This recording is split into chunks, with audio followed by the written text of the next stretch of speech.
So tonight's episode is Relic River Run, and this challenge was very tough. Okay, the River Run challenge. You know, we knew that an endurance challenge was coming, and this one did not disappoint. That raft was very heavy. It took everyone doing their part at all times. And I think this really showed that Team USA is very strong. Honestly, you're fucking welcome that I'm a strong girl on the US team, because half the girls on our team, even if they're strong, they weren't tall enough to carry the raft with the guys. So you're fucking welcome. Now, what happens after is a whole nother story. But other than that, I mean, like, we finished solid. It was a hard one to do. I'm happy that I trained for it. I'm also happy that we have really strong guys on our team. And I think the most frustrating part about this whole thing is, like, no matter how good Team USA can perform together, we have such big egos that nobody can ever sit down and just, like, listen to each other's feelings, as corny as that fucking sounds. You know, I think the hardest thing about the Relic River Run was the water rushing past you, and they really set up the rules to where you had to go against the current to start, with the current to get to your second relic, and then against the current to finish. So, you know, the toughest parts of this challenge were at the beginning and the end. And at the end, everyone's so tired trying to keep this thing stable, trying to keep the puzzle together. So, you know, when we have alliances and we were trying to figure out how the politics of this game is going to play out, Jordan's trying to, like, talk to the team, and you have Turbo over here kicking relics because he's just uninvested in the politics. I mean, the tensions can get really high, especially after your adrenaline was just pumping from doing like a mile and a half in a river, carrying a raft on your shoulders, balancing a puzzle. Like, it's a lot going on at the same time, and tensions can go really high. We really had to do our best to keep everyone calm. You know, everyone knows me, I get loud and can be a hothead in competition, so this one was a challenging one to just stay focused, keep going. Our shoulders, oh man, you'll see in the episode, everyone's shoulders are just scabs afterwards. Jordan definitely has parts of his personality that are not parts of my personality. Now the big question that everyone's looking to hear is, what happened between me and Turbo? I just remember looking over and being like, oh my god, this is not going down right now. What they really don't show, or I don't know if they show it well on the episode, is I didn't care that Turbo was kicking the relics. You can kick them all day. What I cared about was Paulie was calling a very quick vote to make himself speaker of the team. And this was the challenge that we really started to see, oh crap, we are not on a good side of these numbers, and if Paulie gets power, he's probably going to come for us because he knows we're not on he and Kara's wavelength and the plan that they're looking to go through. Jordan is screaming in Turbo's face, and Turbo walks around the house like he's already murdered 6 people. Like, he's talked about possibly being an assassin on an airplane before. I'm like, the stories this guy tells, I don't know if they're fake or if they're real, but like, he tells stories. He definitely builds a persona.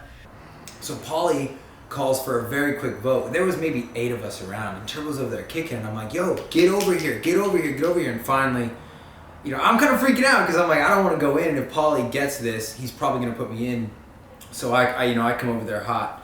Turbo, stop dicking around, man. Let's get over here. So when Jordan comes at him, and then I just see him push Jordan, I mean, I feel like anybody with, like, just imagine, like, okay, let's put it like this. Imagine your best friend or somebody you really care about getting pushed by somebody who considers himself to be a Turkish assassin. In the episode, you see my beautiful fiance jump right in there in between 2 bulls about to lock horns, and I'm gonna tell you this straight up. I do not condone women jumping in between 2 men fighting, ever. It's a safety issue. You have no idea when a flagrant elbow, a hand is gonna come in, some guy coming in to break them up accidentally knocks the girl down. So ladies, please stay out of it when there are 2 men about to lock up. It is very dangerous. Like, how are you gonna respond to that situation? Like, if you can't agree that you wouldn't jump in and try to diffuse the situation, because that's what I was trying to do, then I don't think I'd want you to be my friend. Because how could you not want somebody to be like, oh, this situation's gonna clearly get out of hand?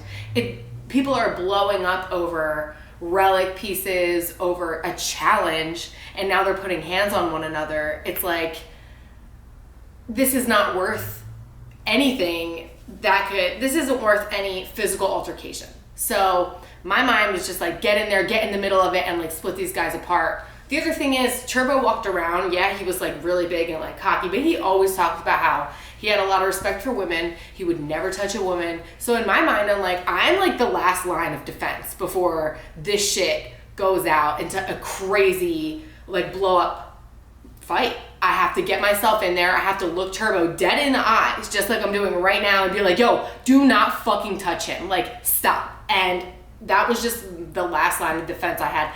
I did not even think about if I was gonna get hit. With that being said, I appreciate Tori jumping in there, because who knows what would have happened.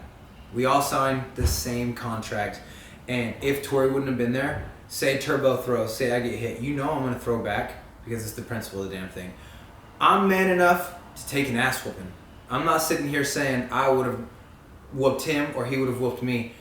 I've taken my fair share of ass whoopings in my day. I have no problem taking it. I'll take an ass whooping 100 times over and keep coming back if it's standing for something I believe in. Right. But with that being said, if I would have thrown a punch, if he would have thrown a punch, right then and there, it does not matter what it was about. We are both gone, and that's not good for either one of our paychecks. And let's be very real. We are here for a paycheck. This is a job. But even more so then, like, because Turbo and Jordan are still talking shit. I'm like, yo, I'm so happy I have more estrogen than testosterone. I couldn't be more thankful for that in moments like this, because I'm like, that's why I don't get punched in the face.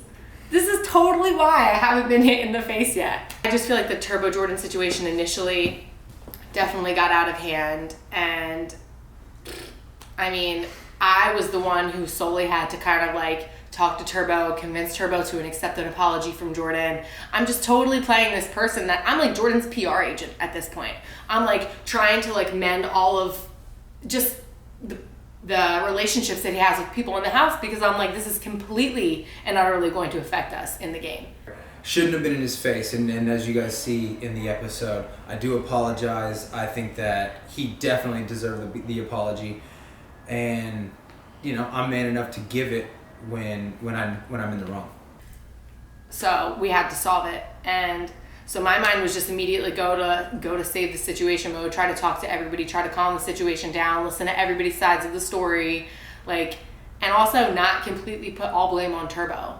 I think like I have to be as fair, as diplomatic as possible, and realize that there's an altercation because two people got angry at each other. So there's two people at fault here. So even though I stood in the way and like would defend Jordan until the death of me, that doesn't mean I always think he's right about everything.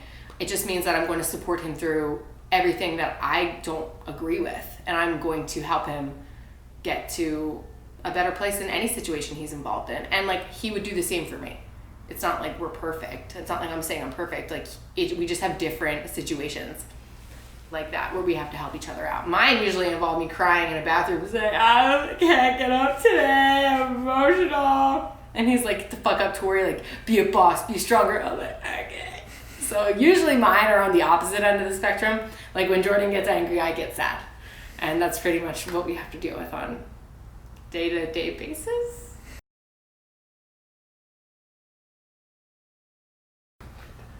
Let's get a...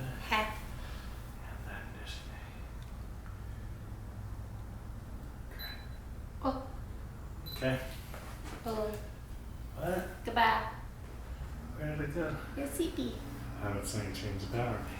You're sleepy. Make more sleepy.